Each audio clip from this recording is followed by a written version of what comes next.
Okay, so today we're going to do lesson 7.1, relationships between two variables. So first we're going to talk about independent and dependent variables. So in a relationship between two quantities or numbers, one number is the independent variable, the other number is the dependent variable. The independent variable, which is often called the input, does not depend upon the other value. The dependent variable, often called the output, changes in response to the input for the independent variable. So again, the independent variable is often called the input, doesn't depend on any other number. The dependent variable, often called the output, it changes based on the input. Consider the following situation. At top speed, a cheetah can travel about 103 feet every second. The total distance traveled at top speed, t, is equal to 103 times the number of seconds, s. So the independent variable for this scenario is the number of seconds, s, that the cheetah runs. The number of seconds that he runs for isn't dependent on anything.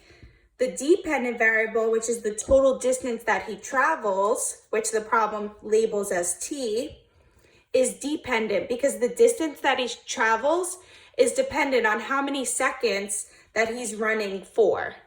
So let's look at this scenario down here. Suppose Jada earns $5 per hour for babysitting. The total amount she earns, A, is equal to 5 times the number of hours, H, that she babysits. What is the independent variable? What is the dependent variable? So we have hours, H, and total amount earned, A, as our two variables. So the independent variable in this scenario would be H, hours, because the number of hours that she works doesn't depend on anything. But the total amount that she's going to earn for babysitting is dependent on how many hours that she works for. So A, amount earned, is the dependent variable because the amount earned is dependent on this, the amount of hours that she works for. So we're on page 398, the next page. We're going to go right down to example 1, where we find dependent variable values in a table. So when we have an input, output, and a rule, we call this a function table. We're going to label that up here. So example 1 says, Dell bought a nice coffee for $2.95. The total cost of his breakfast, C, is equal to the cost of his food, F, plus $2.95. So the rule is his food plus $2.95. So we call the rule kind of like the equation for the function. Make a table using the rule to find the total cost of Joe's breakfast if his food costs these 3 prices. So step 1 is to identify what's your independent and what's your dependent variable. So the cost of his food is independent and the total cost of his breakfast is dependent on the cost of his food. So the cost of the food is the independent variable and the total cost of his breakfast, C, is the dependent variable because the total cost depends on the cost of Joe's food. Step 2, find each output. So we're going to make a table. So the input is the cost of the foods. This is the independent variable. So these are the 3 prices that they gave us. Here we're going to put our function rule, the cost of the food plus $2.95, and then we're going to solve the rule to find the output, the dependent variable, the total cost of his meal. So we can use a calculator for this. So we're going to use a calculator. So the first cost of his food is $5.50. So we have to add $2.95 to find the output. So we have $5.50 plus $2.95. That gives us $8.45. Now, if we have $7.75 here in the table, we would do $7.75 plus $2.95 because the rule is to add $2.95 to all of these. So now we have $7.75 plus $2.95. That gives us $10.70. Remember, we have to write this representing money, so we have to put a 0 in the back. If the cost of the food is $10, we have to add $2.95 to find our output, and that gives us $12.95. So if his food costs $5.50, his total cost is $8.45. If his food costs $7.75, his total cost is $10.70. If his food costs $10, his total cost is $12.95. So we just filled in the function table. So you guys are gonna go to page 399 and try the check problem at the top. This will be check number 1. Okay, so now we're on page 400, example 2, where we're gonna find independent variable values in a table.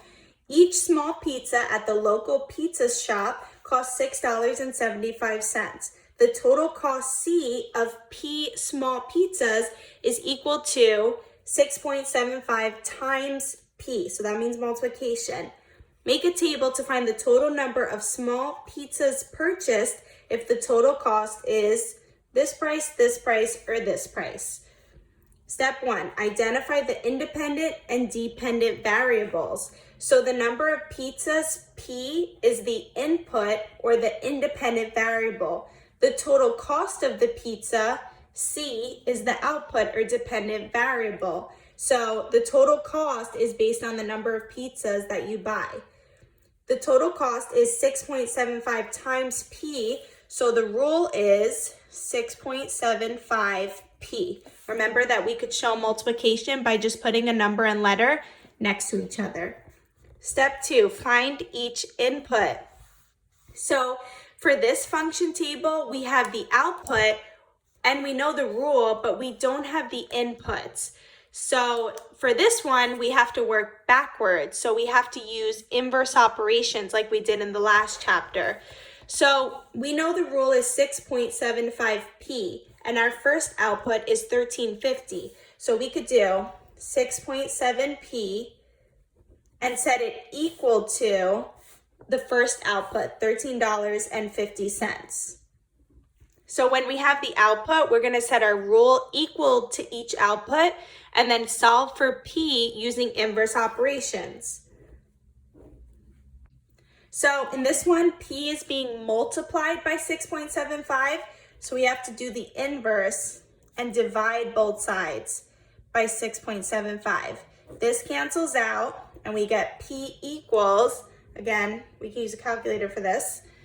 So we're gonna get 13.50 divided by 6.75, which is 2.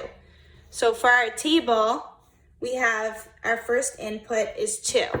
Now we're gonna set our rule equal to the next output.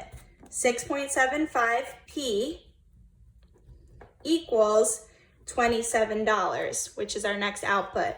Now we're gonna solve using inverse operations. Divide by 6.75 on both sides.